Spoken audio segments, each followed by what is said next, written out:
I guess. And the hair, don't forget the hair and makeup. I'm wearing the Hawaiian shirt. But yes, you were wearing the tiki a minute ago. The tiki, yes, I got the tiki. I've seen more tikis so far today than I've ever seen at a show. You know what, you guys? I've never run out of pictures to sign in 15 years of doing this. And I think in Edison, New Jersey, I might run out of pictures. I think so. Yeah. Well, I brought plenty of pictures, so when you run out of his, I'll sign pictures of Barry. You can buy some of and them. he'll sign them. And Susan Olsen, of course, we adore you. You're here. Yes, right. And it's always a pleasure to work with you, Susan. And thank you for coming out to Talk at Expo. How was your journey into this location of Edison, New Jersey? It's such a beautiful location here.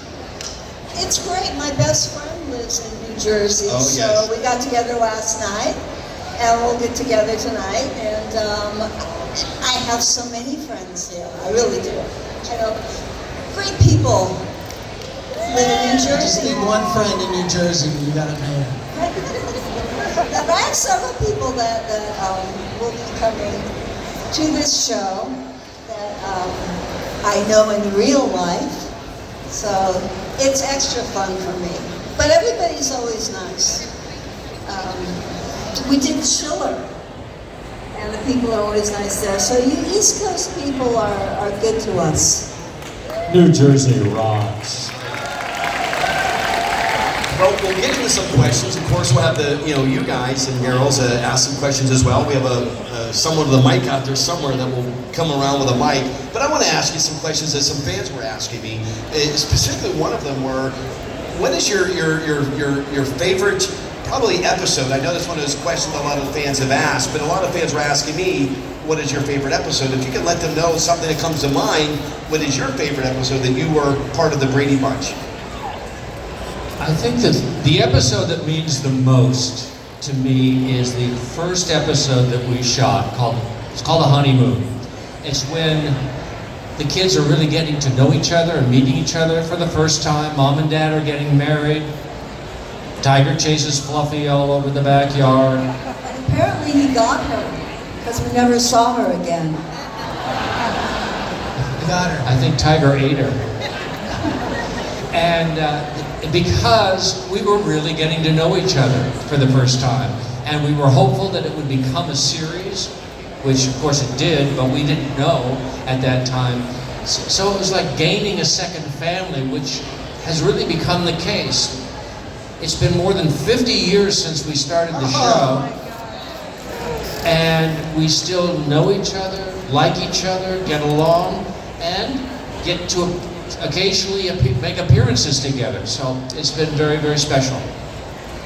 I've already had one guy come to me this morning and tell me what his favorite episodes were, and they're I said to him, those are both really good ones. One was the one where Bobby couldn't win an award. Okay. And Robert Reed directed that episode. Oh, did he really? Yeah, Robert Reed directed. Is he credited for that episode?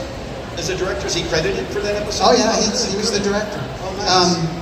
And the other one was when Bobby was too short. He was small, the smallest one. Yes. Always the smallest one, which I can relate to. In real life, I was always the smallest kid in my class. But I was always the youngest kid in my class. Right. But anyway, so I said to him, "Yeah, those are two really good ones." But the episode I liked doing the best was, well, first of all, for the honeymoon, Barry. How much do you honestly remember from when you were 7 years old? Well, I mean, I for was- most I was- people, I the was answer would be 14. not all that much. Well, I was only 7. right. So I barely remember being there at all. Oh, wow. But anyway, so that's the pilot, the first episode. The one I liked doing the most was when Greg had to make Greg made a home movie for his high school history class. The Pilgrims? The Pilgrims, yeah. That's right. I just liked doing that because we got to dress up and mess around and do special effects. Oh, yes. And yes. it was more fun than just, you know, the normal come to work and put on your weird striped t-shirt and say your line. You know, we got to do different stuff. So that's my favorite. So anyway, Susan? And as far as my favorites to do was, of course, Hawaii. Hawaii. Yeah, and the Grand Canyon. But like to watch, one of the ones that I think is one of the best episodes is when Peter and Greg go on a double date. And Peter is eating off his fake mustache. I think that one's genuinely funny. Some of the questions that we're asking while we turn it to the fans is, how did you even get the role as Barry? Did you audition? Was there a lot of Barry Williams or a lot of great Brady wannabes out there? Thousands. There were thousands of people that interviewed for or auditioned for the show. They call it a cattle call, and I guess each of us has our own story for it. Sherwood Schwartz was looking for people that looked alike. I mean, partly one of the requirements was you had to fit the suit. Literally. Yeah. We needed to look alike, we needed to be the right ages, we needed to look like a family, so that was part of it. I had Were the heights designed that way to be that way? Like the height of each of you were kind of... Oh, yeah. There were no accidents. Okay, Yeah. gotcha. I had worked several times on the Paramount lot and for ABC and for the network, so the studio knew me. Do people know this show? That Girl, Gomer Pyle, The Mod Squad, Mission Impossible. Well, I'd done all those shows, and so they kind of knew me. Yes, sir. So that was, and then I looked a bit like Robert Reed, and we looked a bit like each other. So that's partly how that all happened. You see. Bobby was the last character out of the 9 regulars. Bobby was the last one they cast, and I think they might have been a little on the desperate side. And so they just hired this little kid that had no experience. And Have you seen any of your competition? These guys, yeah, actually. Did you give I want to beat you up if you tried to get here and take my role? No, I didn't know what the role was until the next Thursday morning. I was cast on Tuesday, and I was at work on Thursday. It was like last minute. Yes. But anyway, their hesitation, as it turned out, was that I had strawberry blonde hair. Yes. And Bobby Brady needed to have black hair.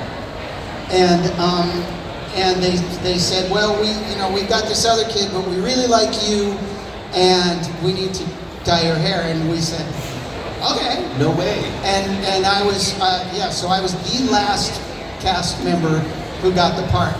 Whereas Susan. she was the first person cast by Sherwood, the producer, and he basically built the show around her. Just so you know. Thank you, Mike. Oh, I love it. Thank you. I don't even have to pay him to talk like that. Yeah, I guess, although they still put me through the process, and there was also a set of brunette girls and blonde boys. So it all kind of depended on who they cast as the parents. So I'm very flattered that Sherwood always said that, when I walked in the office, he knew he had his Cindy. But I still had to go through all the auditions, and where they lined us up, and for a little while there, they were toying with the idea of having the oldest girl be a lot older, so that Maureen McCormick, who played the oldest, would have been in the middle. So we were doing kind of like police lineups. They had a camera, and they were just lining up different girls with each other to see who looked good together. But in the whole process, never once did they have me act. Never. I never got a script. I had to do a scene. I guess they looked at stuff that I had done before, but I found it really, really strange. And I remember telling my mother, I haven't had to read. I haven't auditioned. You know, they just keep looking at me and talking to me. So, and apparently they didn't have any of us actually act. They wanted to find 6 kids that they thought were interested. And compatible. And I believe one of the things that made it so successful was I think they had the wisdom to cast us for our families as well as just ourselves. We were, all of us, from relatively stable, good homes with good parents and our own sets of good siblings. And I think they knew that they should build a foundation, and it worked. I mean, think about this, you guys. What are the chances of 6 child actors all coming out of Hollywood into adulthood, and all 6 out of 6 being pretty much okay as people? And alive. You know what I'm saying, right? The horror stories are out there for you They sure are. to If I may, I'd like to soak yourself in. I'd like to share something that 3.5 years ago, Christopher Knight came to me and asked me if I'd like to do a podcast with him.